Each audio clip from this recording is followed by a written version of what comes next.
Pemirsa masih di IDX Consensus Closing dan sebelum kita lanjutkan perbincangan kita akan coba lihat terlebih dahulu 4 saham pilihan yang direkomendasikan dan lagi-lagi keputusan investasi tetap ada di tangan pemirsa IDX Channel. Dapat Anda saksikan grafis di layar televisi Anda pemirsa 4 saham pilihan yang direkomendasikan. Yang pertama ada UNTR direkomendasikan buy, supportnya di 21.875, resisten hingga ke 24.975. Dari perbankan big cap BBCA juga direkomendasikan buy, supportnya di 5.550, resistennya hingga ke 6.400 pemirsa, range yang cukup lebar, kemudian aman. Hari ini juga laju penguatannya terbatas jelang penutupan setelah menguat signifikan secara intraday hari ini, supportnya di 3.050, resisten ke 3.800-an. Dari produsen rokok ada Gudang Garam buy on weakness 15.300, resisten hingga ke 17.400. 4 saham pilihan yang direkomendasikan dan lagi-lagi keputusan investasi tetap ada di tangan pemirsa IDX Channel. Pak Rio, kita lanjutkan kembali Pak. Langsung saja kita ke sampel yang pertama, ada UNTR Pak. Dalam sepekan terakhir UNTR mengalami fluktuasi yang cukup tinggi Pak. Di perdagangan sebelumnya ini sempat melesat setelah mengalami koreksi yang cukup dalam hingga ke 21 ribuan. Bagaimana Anda melihat laju dari UNTR paling tidak dalam sepekan terakhir Pak, dan pertimbangan merekomendasikan UNTR masuk ke dalam salah satu saham pilihan? Ya Pak, jadi kalau kita lihat dalam 1 bulan terakhir kita bisa bilang sebenarnya UNTR sempat turun lumayan lalu rebound lagi. Tapi menarik di sini adalah di tengah pergerakan sideways pada UNTR, saham ini membentuk low atau support yang makin lama makin naik. Dari tadi sebelum level 20.000 dia naik, low-nya jadi 21 ribuan dan sekarang low-nya naik jadi di hampir 22.000. Jadi ini biasanya menandakan bahwa adanya minat beli yang cukup signifikan yang membuat secara teknikal ada potensi pergerakan naik, kurang lebih seperti itu Pak. Jadi kalau kita lihat tren kenaikan support atau low ini masih bisa berlanjut, tentunya ujung-ujungnya akan direpresentasikan dari pergerakan harga yang meningkat, di mana resisten ada di kisaran 24.975 dengan level support kurang lebih di level 21.875. Plus dia memang ada rencana buyback ya kalau nggak salah ya, buyback lanjutan Pak. Lanjutan. Iya. Buy di level berapa untuk UNTR Pak? Untuk buy kurang lebih di level sebenarnya dekat support 21.875, let's say 2022.000 itu harusnya oke. Pada dasarnya 22.000 sampai 22.500 masih bisa dipertimbangkan. Baik, dalam 6 bulan terakhir Pak, koreksi dalam untuk saham UNTR sudah sangat dalam terjadi ini dari dalam ke dalam, sempat ke 32.000 Pak, kemudian mengalami pelemahan dan kemudian mencoba untuk bangkit meninggalkan level intraday terendahnya dalam 6 bulan terakhir. Dari sisi pola bagaimana pergerakan dari UNTR Pak setelah cukup jauh atau cukup dalam dari sisi pelemahan?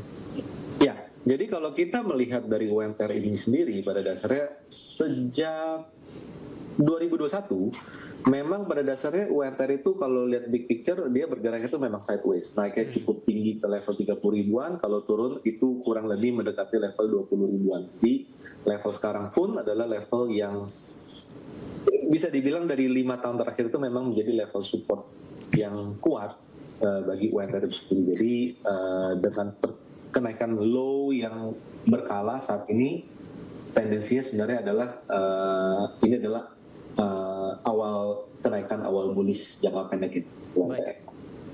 Dari UNTR kita beralih ke sampel yang kedua Pak, ada BBCA. Hari ini ditutup menguat 3,57% di 5.800. Penguatan terpangkas ini Pak, tadi sempat ke 5.875 dan penguatan secara intraday sempat di atas 4%.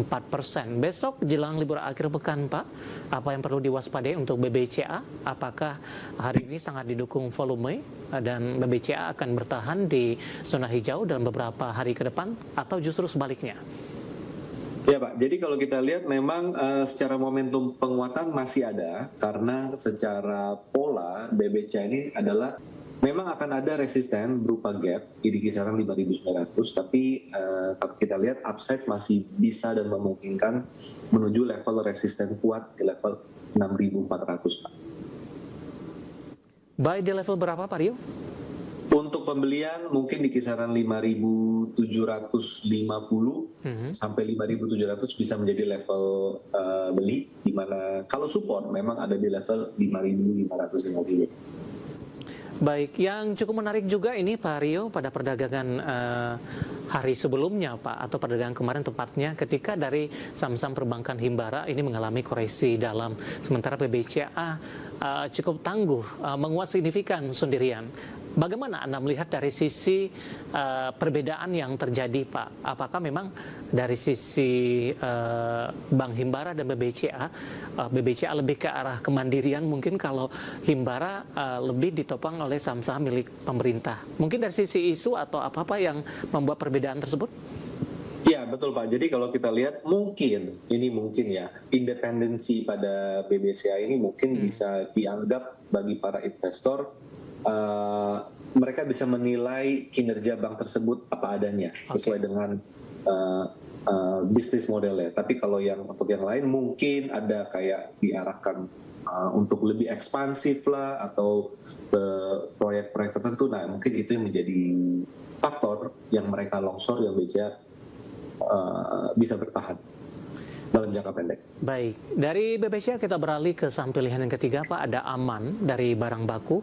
Hari ini juga ikut menjadi penopang Indeks Harga Saham Gabungan, tapi di penutupan laju penguatannya lebih ke arah terbatas Pak, di 0,93%, 3240. Intraday tadi sempat 3390. Analisisnya dan buy di level berapa untuk Aman? Oke, untuk Aman, yang menarik dari Aman adalah sebenarnya adanya lonjakan volume yang terbentuk dari sejak bulan Mei. Dari sejak bulan Mei, volume relatif sangat amat tinggi, mengingat dia juga salah satu penghasil tembaga terbesar di Indonesia juga. Itu pada dasarnya juga salah satu katalis yang positif juga, mengingat volume yang tinggi seperti itu. Kalau kita hitung rata-rata, sebenarnya volume transaksi yang terjadi dari sejak bulan Mei itu ada di kisaran kurang lebih level 3.000 sampai 3.100. Dan itu bisa menjadi level support pada Aman. Nah, considering bahwa harga ini dekat dengan level support, maka ini bisa jadi ada peluang jangka pendek kesempatan. Dengan level resisten ada di kisaran 3.800. Ya, sama pertanyaan dengan emiten sebelumnya Pak. Aman ini sudah memangkas penguatannya di atas 50% Pak. Kan sempat dulu sebelumnya sempat ke 8.100-an, sekarang sudah ke 3.000, bahkan pelemahannya sempat ke 2.900-an Pak Rio. Iya Pak, jadi mungkin ada hal-hal yang memang membuat investor menjual saham ini, tapi yang terpenting di sini adalah sebenarnya lonjakan volume yang terjadi sejak bulan Mei ini menunjukkan sebenarnya bahwa minat beli pada saham ini dari para pelaku pasar itu semakin meningkat, karena ini volume yang bisa dibilang volume yang anomali, karena tidak pernah ada volume yang setinggi ini di level murah sekarang. Level murah kemarin 2.700-an, dan berdasarkan kalkulasi volume level 3.050 sampai 3.100 itu adalah average level transaksi dari sejak bulan Mei. Baik, dari Aman kita beralih ke saham pilihan yang terakhir Pak Rio, Gudang Garam Pak dari Consumer. Kita akan coba update posisi penutupan hari ini pemirsa di sesi kedua, di mana Gudang Garam ditutup melemah di 3%, di 15.500, dan juga cenderung tertekan dalam sepekan terakhir Pak. Analisis dan pertimbangan untuk Gudang Garam.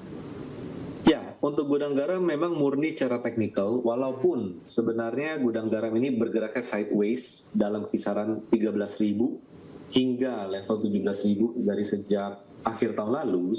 Namun sebenarnya pergerakan ini cukup menarik karena secara teknikal Gudang Garam itu membentuk sebuah pola yang sebenarnya bisa dibilang pola awal bullish, yaitu cup and handle. Itu dari sejak mungkin dari 2 tahun terakhir itu ada pola yang bisa para pelaku pasar lihat. Itu di sana yang pertama. Kedua, memang ditahannya kenaikan cukai rokok itu di sana, dan secara teknikal itu memang sekarang lagi berada di level support yang cukup kuat di level 15.300, kurang lebih seperti itu. Baik, dari sisi fundamental, Gudang Garam juga akan membagikan dividen jumbo, Pak, 1,5 triliun rupiah. Apakah ini akan mampu memperbaiki posisi dari Gudang Garam dengan memanfaatkan momentum dari tahapan pembagian dividen perseroan? Ya, nah memang nanti yang kita nantikan di sini adalah pembagian dividen kurang lebih sekitar 800 rupiah per lembar saham. Itu ekuivalen dividen yield mungkin kisaran di 15%. Jadi itu mungkin akan menjadi salah satu hal yang menarik bagi para pelaku pasar di tengah kondisi market seperti ini. Tapi kita perlu lihat di sini, selama gudang garam bisa bertahan di atas level 15.300, maka sebenarnya momentum awal bullish pada saham tersebut itu masih terbuka. Baik. Technical wise, Pak. Oke, pasang pilihan yang direkomendasikan ada UNTR, BBCA, Aman, dan juga Gudang Garam. Dan lagi-lagi keputusan investasi tetap ada di tangan pemirsa IDIA Channel.